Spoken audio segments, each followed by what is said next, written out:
Hi guys, so I'll just do a quick video on screen setup. So this is just a quick one for elites to get you, show you some basics and, possibly help some people out and save some questions from coming my way. Not as though that's an issue, but it's just to try and be more efficient with time. So yeah, let's go over to the chart. I'll put my headphones on so I can hear exactly how the sound is. Right, so I've added basically some WhippTrend stuff and WhippCandles. As I saw, Tony just had WhippTrend and the candles on. So really, you don't need both because I've written the code for WhippTrend into here. So if you look at the lines here, you will notice that they are the same as these. So let's get rid of this anyway, because we have this in the chart here.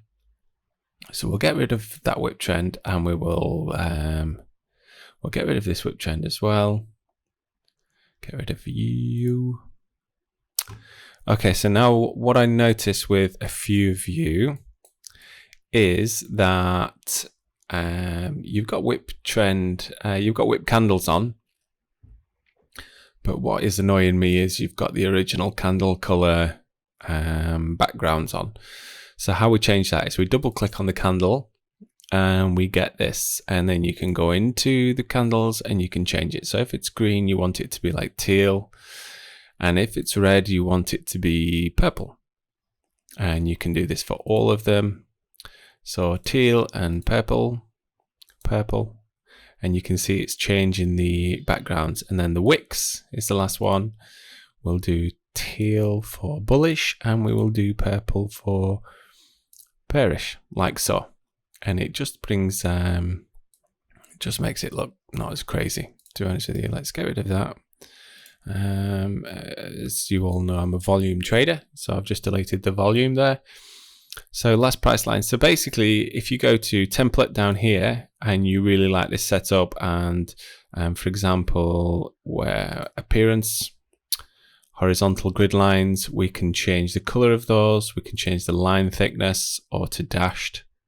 So then the background lines go to dashed. We can also change the brightness. We can change it to white for price levels. Or we can change it to like a gray, and then we can also, or we can change it to white, for example, and then we can fade it. So basically you can play with your charts. Background you can change to maybe green. That's such a beautiful color. However, down here I have you can build your perfect setup. Watermark where it will say like BTC USD or XAU USD in the background, so you know what chart you're on quickly at a glance. But basically you can go down here and click save as, and you can save this beautiful creation as default.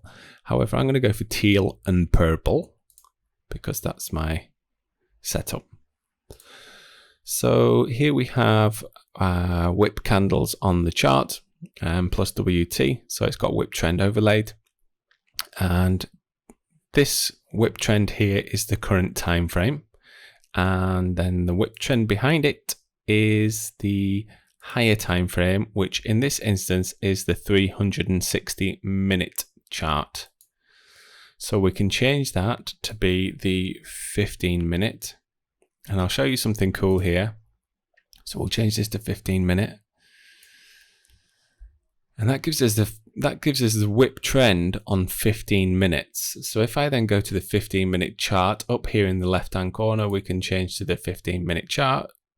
There will be an offset, very slight offset, because of the way the security calls work on TradingView.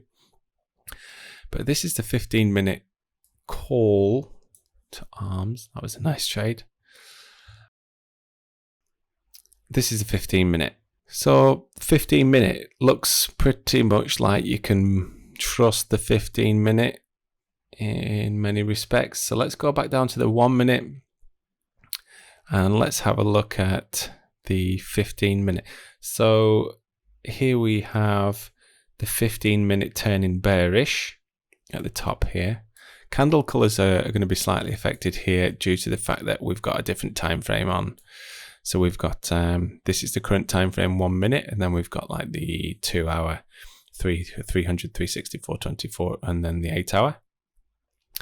But this is the 15-minute whip trend. So as soon as that starts turning bearish here, you need to be looking for shorts. So then you can have your own personal rule that, okay, when the higher time frame has turned bearish, I only take short positions. So that would mean that you only take this short position. You wouldn't take this long, because then you're talking about mean reversion.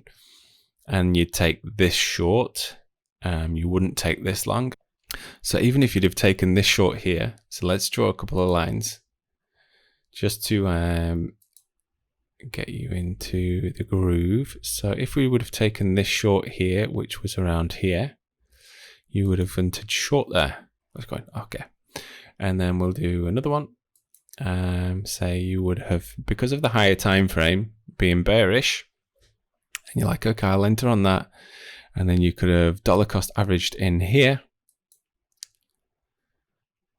So it's not looking good so far when the price comes up here, and then you've got your third one here. So let's take that. And where is it exactly? There. You take your third short there. Well, on this trade, because your higher time frame is a sell, and this is why I like the higher time frame is always king in many respects. You have entered a short here, you have entered a short here, the market has gone against you, you're in drawdown, and you enter a third short here. By this point in time here, you could have exited this at break even, or you could have exited this at break even, and you would be out of those two trades. You wouldn't have lost a single trade in that session, and you have an open position from here. And yeah, then for example, you could have moved your stop down to around the highs here.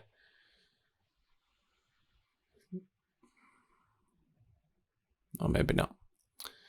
Computer is extremely slow and hot. It's doing a lot of stuff. So yeah, just a quick play here with regards to chart setup. So we have the 15-minute bearish only takes sell signals, and then market has turned bullish here, only take buy signals. So you would have taken that buy signal, which would have been a great trade, and you would have taken that buy signal, and that was a great trade, and that looks like it was an ABC. So let's do that. Show you. So trend-based fib extension. So we can go on to the bottom here, click, and we can go to here and click, and we can go down to here and click. So this leg here, because of the fib-based extension, is from here to here. You can see here we have a 1. So how the fib-based extension works is it calculates this, and wherever you do the pullback to, whether it's there or whether the price came down to there, it will show you the extension in Fibonacci terms. So from the point here, we have one move, we have a retracement, and we have an equal measured move up to here. So it's A, B, C, which is a corrective wave. And then you could have taken this trade as a buy, and you would have only taken a small profit, but the price then obviously turned around, and the higher time frame, the 15-minute, turned bearish. So let's remove that. That was just a quick ABC tutorial. Remove, thank you, and we will take those off. Take those off. We'll take those off. Yes, so that's WhippTrend, WhippCandles. Let's change the candles to so WhippTrend is on, price relative prices off, turn MACD is off. So here we will go for 5 minutes, 10 minutes, 15,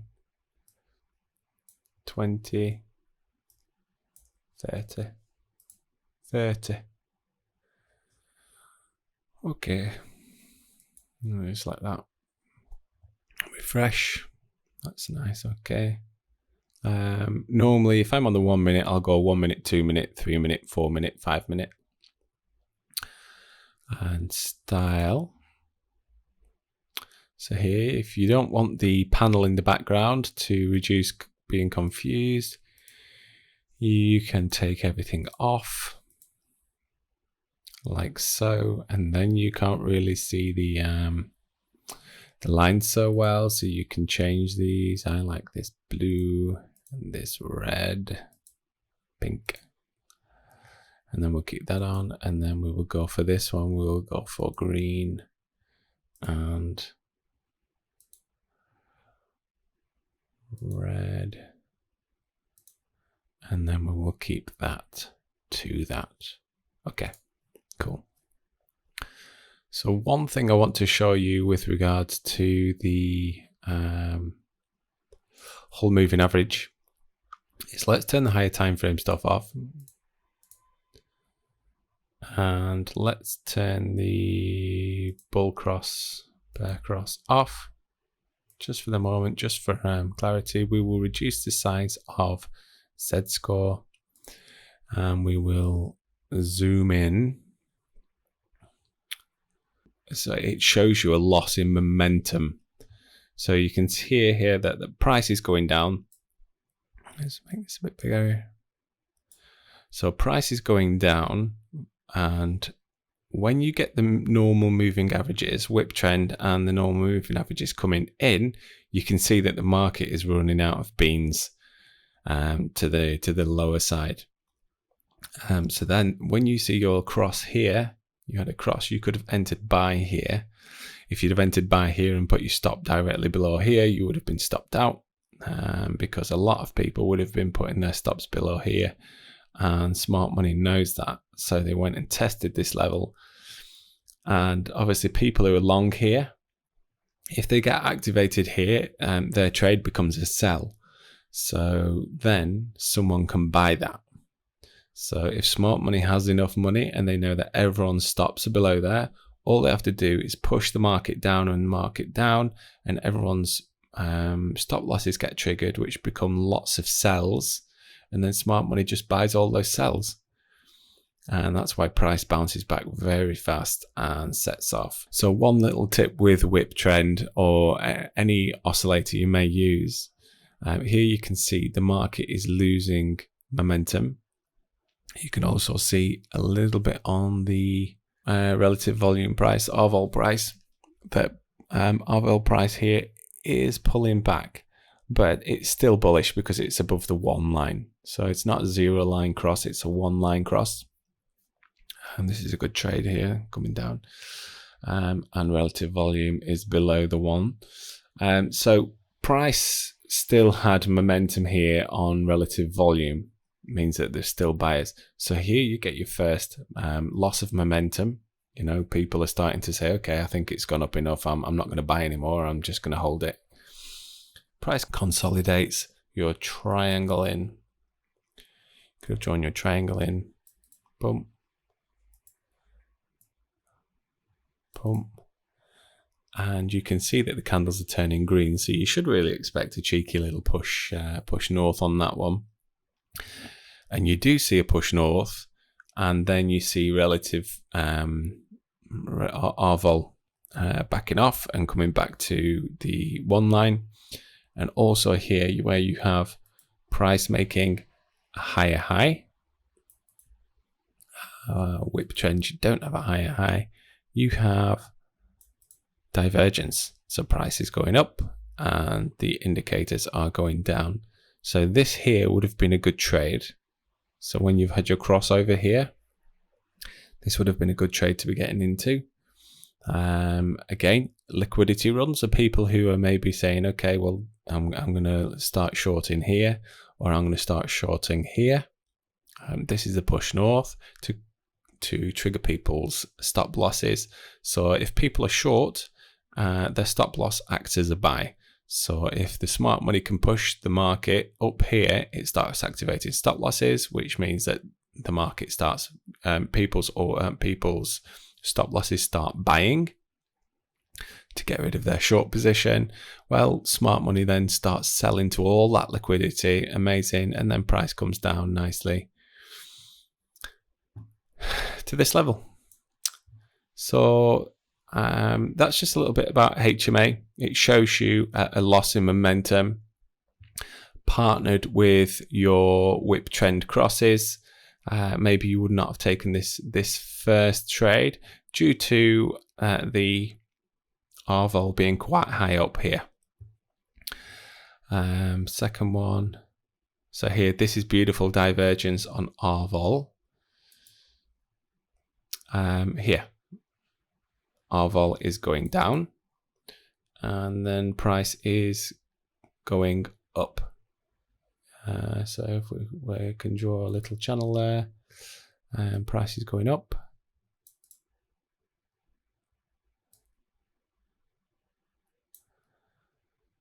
Okay, yeah. Yeah, so that's a little price channel going up. Yeah, relative volume is going down. And so is WhippTrend.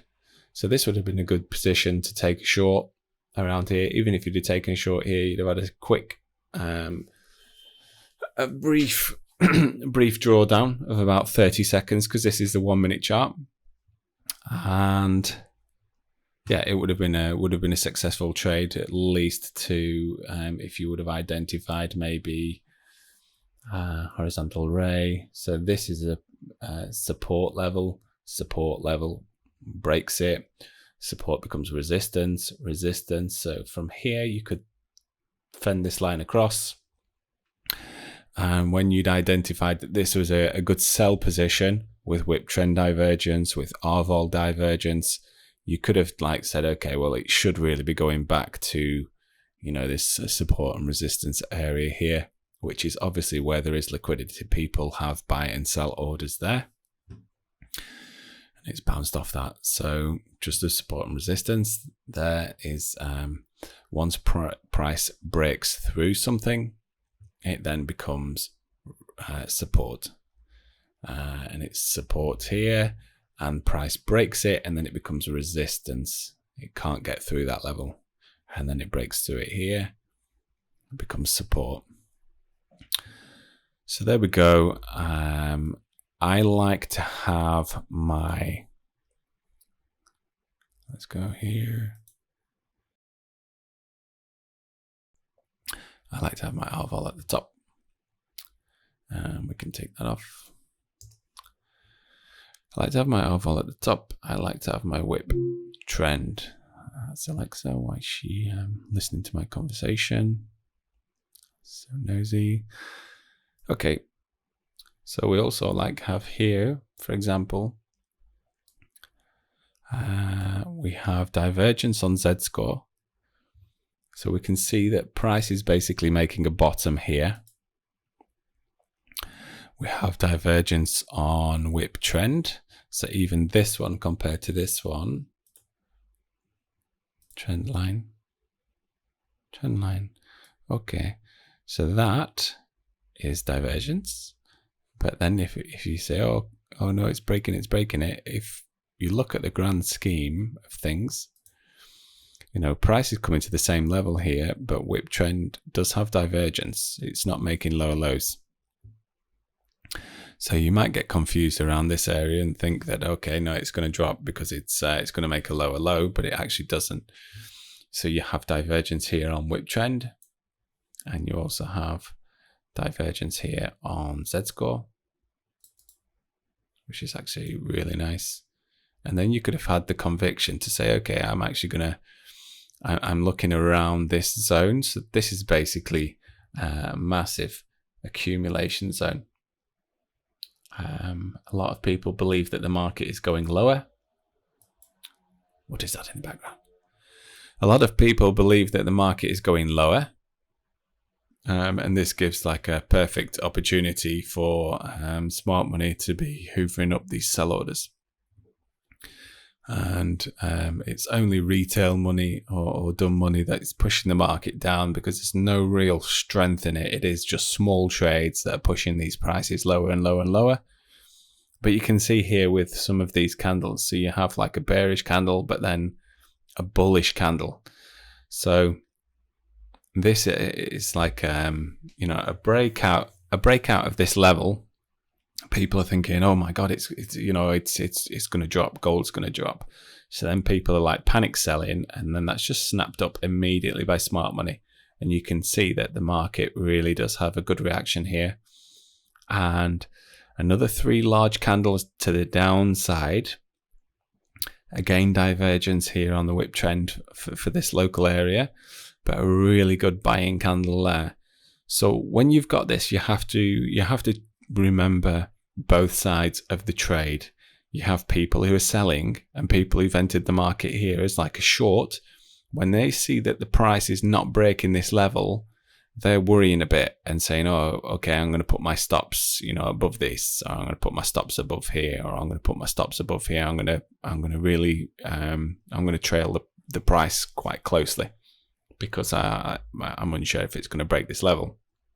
So then this is also why when somebody does a lot of buying, you will have a large candle like this with a lot of buying volume in it, because you've also got these stops being played with here. So we have our divergence on Z-score, we have our divergence on WhippTrend, we have our divergence on RVOL, and then RVOL breaks this, and also RVOL breaks the 1 line here. So then this here, yeah, okay, that would have been the best trade entry there, I believe. Let's put a vertical line in. So this probably would have been your best area when WhippTrend has started bullish. Obviously down here is the best, but for confirmation, you can also wait for the RVOL to be bullish, which you've got there a break of the 1 and a pullback. So if you entered there, you've got the Z-score is trending, you've got WhippTrend trending, and you've got RVOL trending and above 1. And you would have had a nice trade all the way up there.